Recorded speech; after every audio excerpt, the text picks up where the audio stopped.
It's important to take criticism seriously, not personally. You know that quote from Hillary Clinton, shared during a Women in the World Summit, honestly perfectly captures one of the absolute hardest professional and personal skills to master.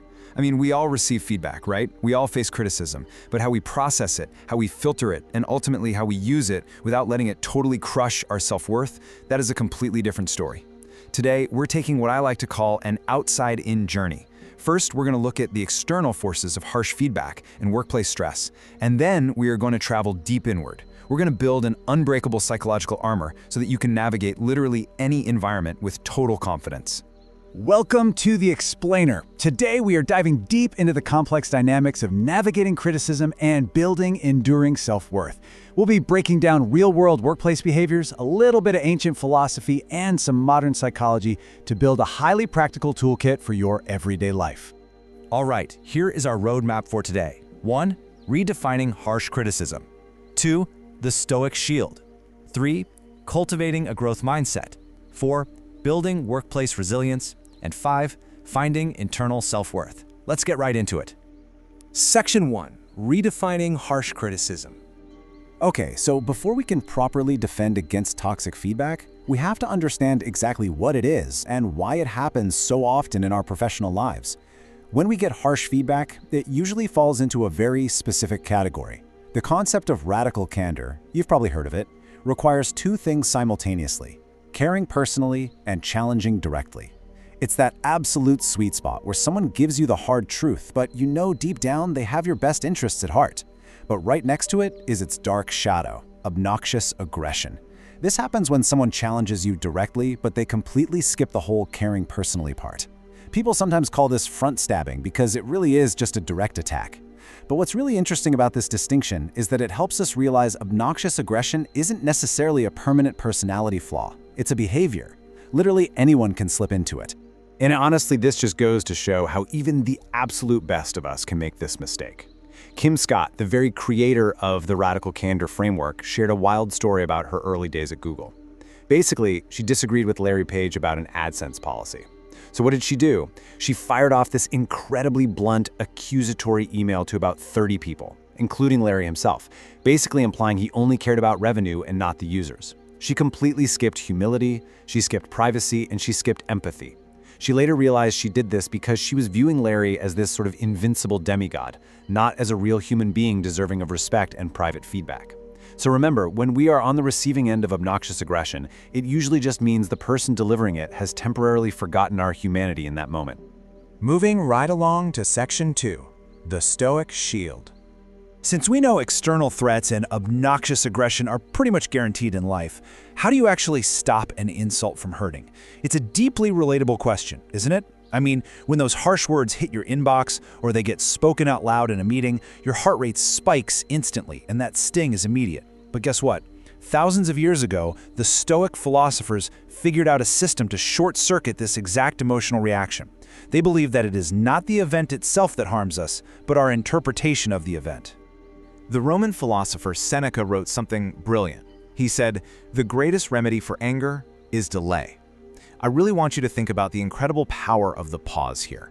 When that insult lands, your immediate knee-jerk instinct is to react, to fire back, or maybe to instantly internalize the shame. But by simply delaying your reaction, taking a breath, you reclaim your power. You physically create a space between the stimulus and your response.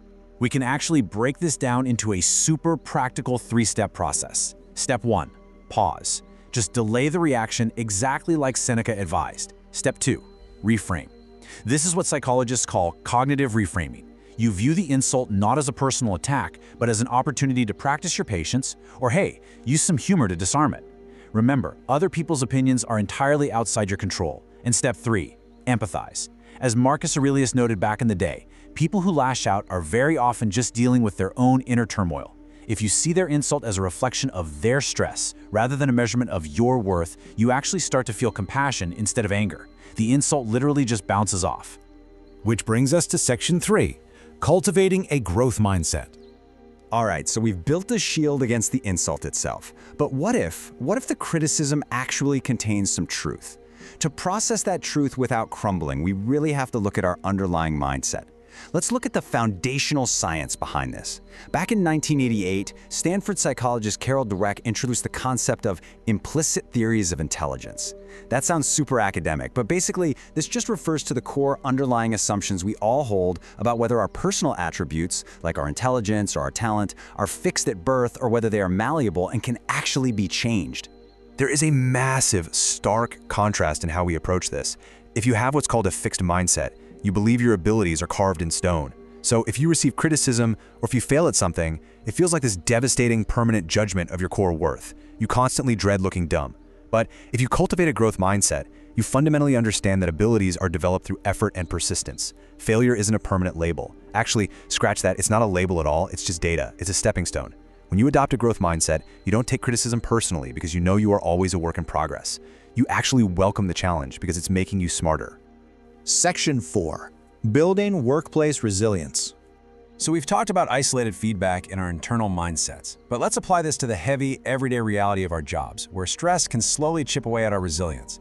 We've all been there, and it's a familiar reality for so many of us. A hyper-demanding office environment, huge stacks of documents, crazy tight deadlines, and just the constant pressure of a heavy workload. While a little bit of pressure can totally motivate us, the sheer accumulation of tasks and workplace friction can easily push us to a tipping point where stress just becomes paralyzing. It is in environments exactly like this that we have to be incredibly proactive about protecting our mental health and setting our boundaries. So, how do we actually survive the overwhelm? Let's dive into a really simple framework, the 4 Ds of stress management. When you feel that wave of panic rising, just stop and categorize your workload. First, ditch the non-essential tasks. Seriously, just get rid of them. Second, defer the things that can genuinely be postponed. Third, delegate the tasks that someone else can handle. And finally, do the tasks that absolutely must be done right now. This simple framework is a total game changer. It stops you from treating every single email ping like a 5-alarm fire. There's another really vital concept for both employees and managers here, and it's called the stress bucket. I want you to imagine your personal capacity for stress as a literal bucket. Everyday stressors act like water continuously pouring in. If you don't have coping mechanisms, taking time off, actually stepping outside for lunch, or setting strict boundaries, acting as holes at the bottom to drain that water out, your bucket is eventually going to overflow straight into burnout. It's a shared responsibility, really. Individuals need to monitor their own buckets, and managers need to actively encourage self-care so their teams don't overflow. And finally, Section 5, finding internal self-worth. We've managed the external workloads and we've deflected the external insults. Now we have to do the hardest part, replacing our reliance on external applause with an unbreakable internal anchor. In our hyper-performance-driven culture, it is just so easy to rely on likes, promotions, and praise to feel good about ourselves. But to build true, lasting self-worth, we need to follow these therapeutic steps. First, identify your validation sources. Where are you actually seeking that dopamine hit of approval? Second, cultivate mindfulness. Start noticing when you are chasing praise and just pause. Third, align your goals with your own intrinsic values, not what someone else expects of you. And fourth, practice self-compassion. As Dr. Kristin Neff's research shows beautifully, treating yourself with the exact same grace and kindness you'd offer a good friend creates an enduring internal validation. It's validation that doesn't just disappear the second you make a mistake. You literally become your own source of worth. Which leads us to our final big thought for this explainer. If you were to totally detach your identity from the noise of obnoxious aggression, if you started viewing failure purely as growth, and if you finally stopped measuring your worth by the applause of others, what could you actually achieve? When your validation comes purely from the inside out, you are truly unshakable. Thank you so much for joining me on this journey today. Take these visual tools, put them to work in your own life, and keep learning.